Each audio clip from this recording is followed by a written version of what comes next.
देश में आज मनाया जा रहा है ईद उल अजहा का त्योहार। बकरीद को लेकर यूपी में सुरक्षा के पुख्ता इंतजाम किए गए हैं। संवेदनशील इलाकों में सीसीटीवी से और ड्रोन से निगरानी रखी जा रही है। प्रतिबंधित पशुओं के साथ साथ खुले में या फिर सड़क पर कुर्बानी पर रोक लगाई गई है। पुलिस का कहना है कि किसी भी नई परंपरा की शुरुआत नहीं होने दी जाएगी। सोशल मीडिया पर विशेष निगरानी रखी जा रही है। तो वहीं PHQ से प्रदेश भर की कानून व्यवस्था की मॉनिटरिंग की जाएगी। लखनऊ में 15 कंपनी PAC, 1 कंपनी RAF तैनात की गई है। साथ ही सभी मस्जिदों के पास पुलिस की तैनाती है।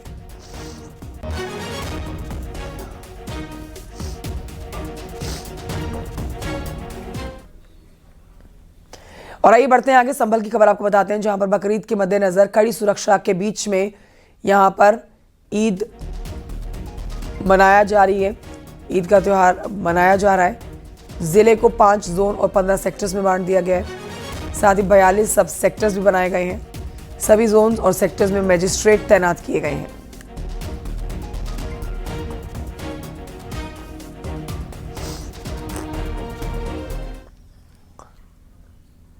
कासगंज में बकरीद को लेकर पुलिस प्रशासन अलर्ट है।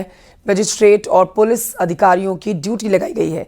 जिले की 41 मस्जिदों और 64 ईदगाहों पर बकरीद की नमाज होनी है। सुरक्षा के मद्देनजर अपर पुलिस अधीक्षक और अपर जिलाध्यक्ष जिलाधिकारी लगातार फील्ड पर फ्लैग मार्च कर रहे हैं।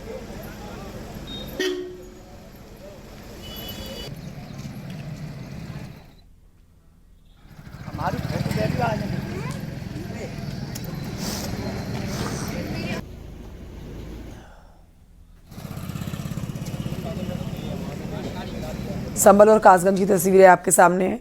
लगातार आपको बताए जा रहे हैं हम कि जो संवेदनशील इलाके हैं उन्हें सरकार के द्वारा दी गई गाइडलाइन का पालन करना होगा।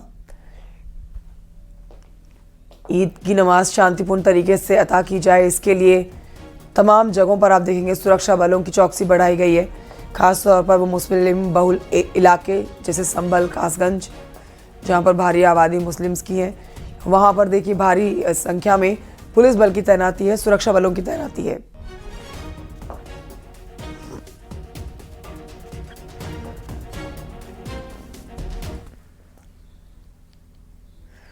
बढ़ते हैं आगे, आपको बताते हैं केंद्र सरकार ने वक्फ प्रॉपर्टी के मद्देनजर और उनके मैनेजर और रजिस्ट्रेशन में पारदर्शिता लाने के लिए उम्मीद पोर्टल को लॉन्च किया है। देश भर में वक्फ संपत्तियों की जानकारी 6 महीने में यानी कि 8 अक्टूबर 2025 तक पोर्टल पर अपलोड करनी जरूरी है। कांग्रेस ने सवाल उठाया है कि जब कोर्ट में केस चल रहा है तो बीजेपी को इतनी जल्दबाजी क्यों है। वहीं बीजेपी ने पलटवार कर कहा है कि संसद से बने हुए कानून पर भी कांग्रेस को टेंशन है।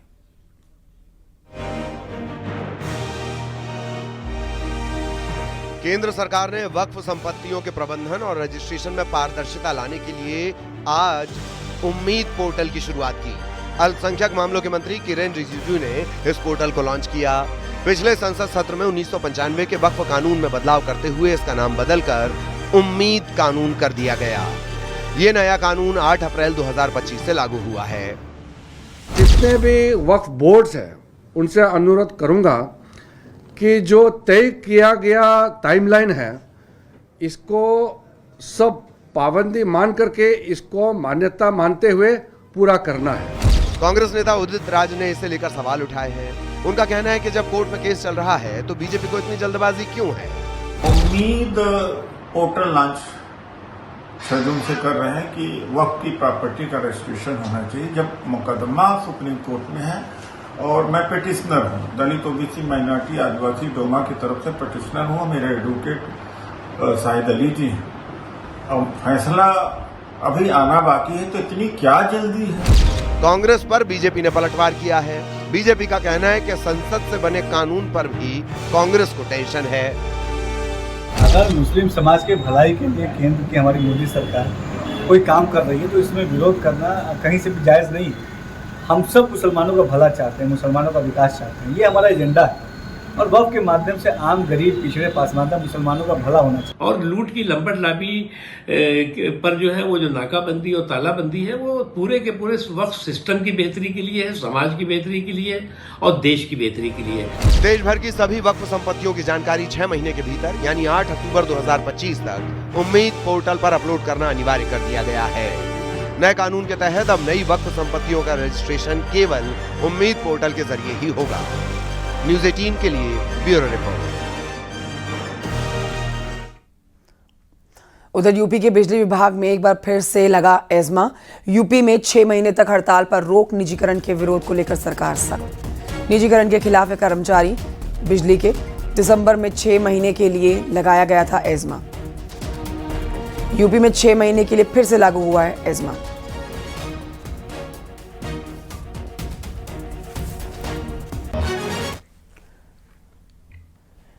यूपी में अगले 4 से 5 दिन गर्मी परेशान कर सकती है। मौसम विभाग ने भयंकर गर्मी पड़ने का अलर्ट जारी किया है।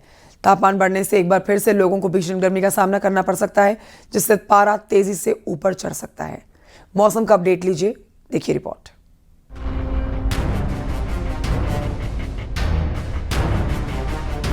मई के महीने में मौसम लगातार पलटी मारता रहा। कहीं गर्मी तो कहीं आंधी और बारिश ने संकट खड़ा किया। हालांकि तापमान गिरने से राहत भी रही। अब जून चल रहा है। हर साल जून की गर्मी बेहाल करने वाली होती है। आने वाले दिनों में यूपी का मौसम कैसा रहेगा, इसका अनुमान मौसम विभाग ने लगा लिया है। मौसम विभाग के मुताबिक अगले 4 से 5 दिनों में पारा तेजी से चढ़ने लगेगा। देश में अगले 5 दिनों तक भीषण गर्मी की संभावना है। पछुआ हवाओं के चलते तापमान में 3 से 4 डिग्री सेल्सियस तक का उछाल आने के संकेत है। लखनऊ समेत प्रदेश के अधिकांश हिस्सों में तेज धूप और उमस भरी गर्मी का असर अब दिखने लगा है। लखनऊ में मौसम की बात करें तो यहाँ आज सुबह से ही तेज धूप निकली हुई है। आज तापमान 40 डिग्री के आसपास रहने का अनुमान जताया गया है, जबकि कल यानी कि गुरुवार को अधिकतम तापमान 37.4 डिग्री रहा, जो कि सामान्य से काफी कम था।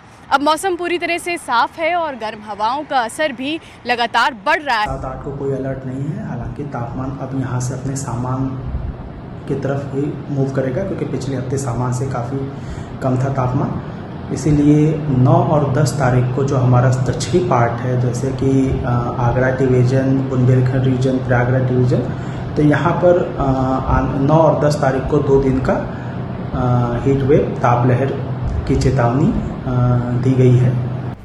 तापमान बढ़ने से एक बार फिर लोगों को भीषण गर्मी का सामना करना पड़ सकता है। हालांकि कुछ दिनों बाद फिर गर्मी से राहत मिलने की उम्मीद है।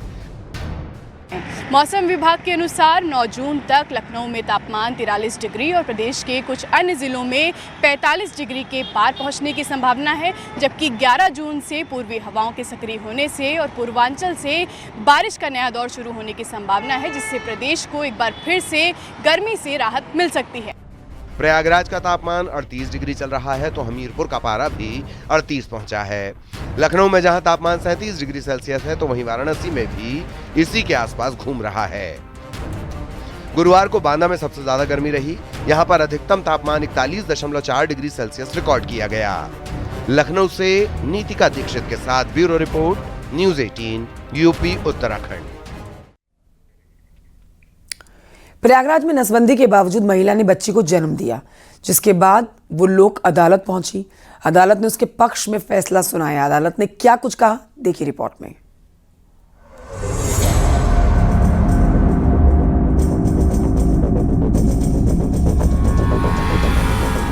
प्रयागराज की जिला अदालत की स्थायी लोक अदालत ने एक महिला की नसबंदी के बाद बच्ची पैदा होने के मामले में बड़ा फैसला सुनाया है, जिसे डॉक्टरों की गंभीर चूक बताते हुए मुआवजा देने का निर्देश दिया गया है। प्रयागराज की जिला अदालत में अस्थायी लोक अदालत ने एक अहम फैसला सुनाया है। दरअसल नसबंदी के बाद एक महिला गर्भवती हुई और उसने एक बच्ची को जन्म दिया।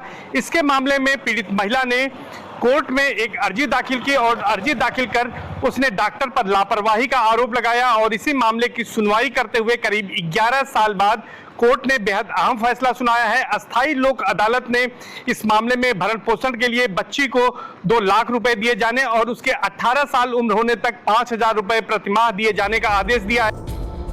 अदालत ने यह भी कहा कि महिला को मानसिक पीड़ा हुई है, उसे 20,000 रुपए अतिरिक्त देने का भी आदेश दिया गया है। पीड़ित महिला ने प्रयागराज में प्राथमिक स्वास्थ्य केंद्र में नसबंदी कराई थी। महिला का दावा है कि डॉक्टरों ने उसे निश्चित किया था कि आगे से वो गर्भवती नहीं होगी, लेकिन ऑपरेशन के कुछ दिनों बाद उसे परेशानी होने लगी। जब अल्ट्रासाउंड कराया तो उसके गर्भवती होने की बात सामने आई। इसके बाद महिला ने स्थायी लोक अदालत में केस दायर कर मुआवजे की मांग की थी। 31 जनवरी 2014 को उसे यह जानकारी मिली कि उसे 16 हफ्ते का भ्रूण है और इसके बाद इस मामले में उसने एक स्वस्थ बच्ची को जन्म दिया। उसके पहले भी उसके बच्चे थे। इसी मामले में उसने लापरवाही का आरोप लगाते हुए अर्जी दाखिल की थी। कोर्ट ने इस मामले की सुनवाई की और अस्थायी लोक अदालत प्रयागराज की। उसने इस मामले में डॉक्टर को पूरी तरह से इस मामले में गंभीरता से न लेने के लिए उसे दोषी माना। वहीं डॉक्टरों का इस पूरे मामले को लेकर क्या कहना है वो भी आपको सुनाते हैं। चलिए, पहले पूरी काउंसलिंग की जाती है, प्रॉपर यह कंसेंट होता है कि यह 1% फेल्योर हो सकता है। तो इसके तहत निश्चित रूप से कोर्ट को और सरकार को भी जो यह संज्ञान आया है कि महिला नसबंदी के उपरांत महिला को जो है दोबारा बच्चा हो गया, तो उसके तहत यह बिल्कुल काउंसलिंग होना चाहिए और जनता को भी और समाज को भी जागरूक होना होगा कि हर प्रोसीजर, हर ऑपरेशन, हर टेक्निक के अपने फेल्योर रेट होते हैं। उस पर इस तरह के जजमेंट नहीं आने चाहिए। अदालत ने महिला के पक्ष में फैसला दिया है। इस केस में डॉक्टरों की गंभीर लापरवाही मानी गई है। प्रयागराज से सर्वेश दुबे के साथ ब्यूरो रिपोर्ट, न्यूज़ 18।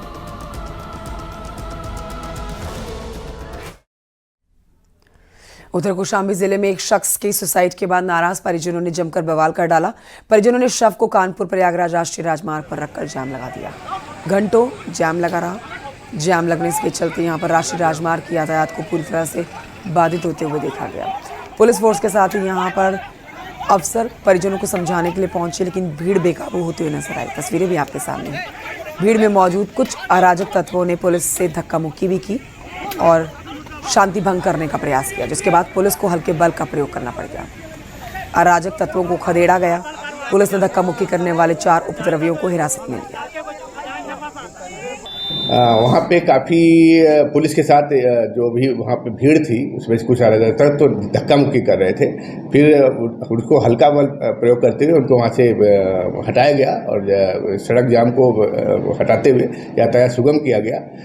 फिर डेड बॉडी को वो लोग अपने गांव ले गए और अपना दाह संस्कार किए। इस संबंध में एक अभियोग भी दर्ज किया गया है राष्ट्रीय राजमार्ग पे जाम लगाने के संबंध में, जिसमें 10 लोगों को नामजद किया गया है।